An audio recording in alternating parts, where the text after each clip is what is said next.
So you guys may have already seen this yarn. If you've watched my review on the KnitPal yarn, this is the same yarn. So this is the Cherry and Silver for UNM that I received. If you haven't watched that video, you have no idea what I'm talking about. I'm going to link it up here at the top of the video, so go check that out. But if you've already received your yarn, you've purchased it, it's arrived, you've gotten this, and you're looking at it going, what do I do now? You're not alone. That has happened to me several times too. But I'm going to teach you how to cake this yarn today, so it'll make it a lot easier to work with. So now what I like to do when I get yarn in hanks is I like to cake it so that it is a center pull yarn. So I love center pull cakes. It makes my crochet work so much easier, and that is what we're going to work on today. Now this is incredibly easy to do, and you don't need a lot of supplies. All you need is a hook. It doesn't have to be this big, this wide either. It can be any size. You're also going to need a rubber band. Trust me, this will make your life so much easier. So get a rubber band and some kind of stick, and let's get started. So if you are working with a hank, and this is a hand-dyed one, you might see this thread right here. And this just kind of holds all of your yarn together. You're going to want to cut this, so you'll probably have a few of those. If you're just working with any leftover yarn that you just need to cake, then you probably won't have this, so don't worry about it. But let's get rid of these threads right here, and you're going to get rid of all of the ones that you find. And you're going to have to locate the end of the yarn as well. So cut all of these, locate the end thread of your yarn, and then we'll get started. So now that we've reached the end, we have this one last one, and now this one has a bigger knot than all the other ones. So we're just going to untie this knot. And if you've ordered this yarn from KnitPal, you're going to notice that this isn't tightly knotted, so you should be able to unknot it very easily. There we go.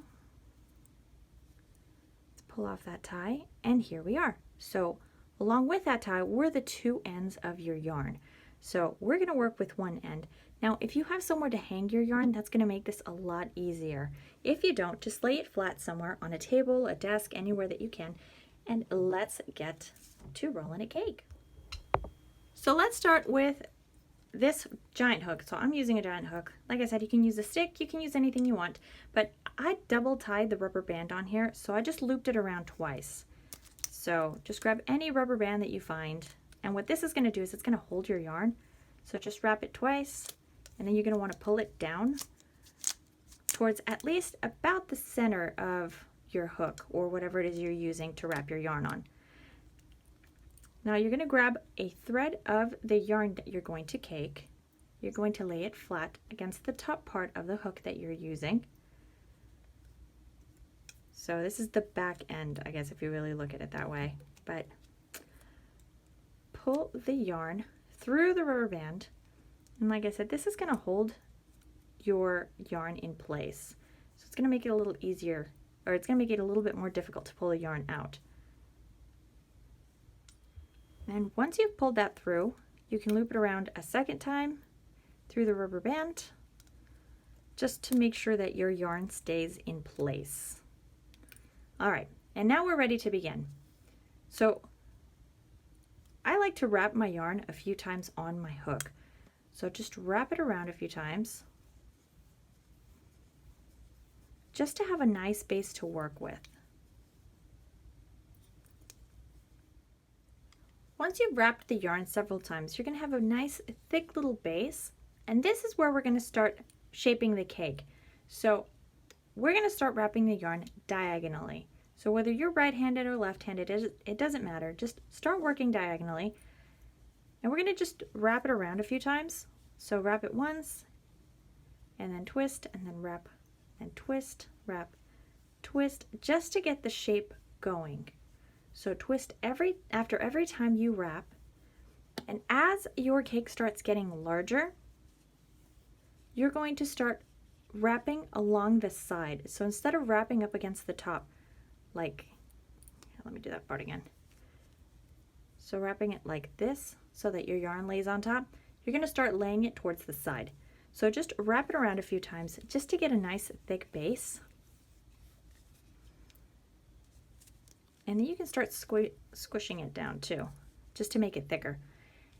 And now once you have it nice and thick like this, start wrapping around the edge. So right along this edge, instead of at the top, right along the edge, so you have a nice and even cake. Otherwise, you're going to end up having the middle part is going to stretch out.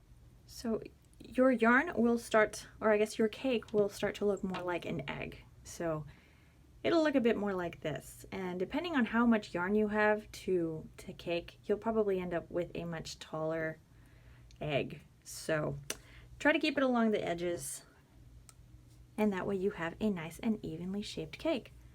So remember to turn your hook or the stick that you're using every time that you wrap. So wrap and turn, wrap and turn. So I've just continued wrapping the yarn around my hook until I've got this large cake ready to go. And then when you get to the end, I just grab a smaller hook and then just weave it through. There you go. And there you are. Now all you do is just pull the cake out and make sure you pull this yarn out as well.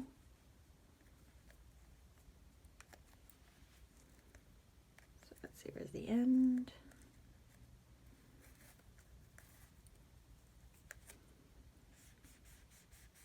There you go. And now you have a center pull caked yarn. If you haven't subscribed to the channel yet, hit that subscribe button. I post videos every week. Thank you so much for watching, and I will see you all again in the next video.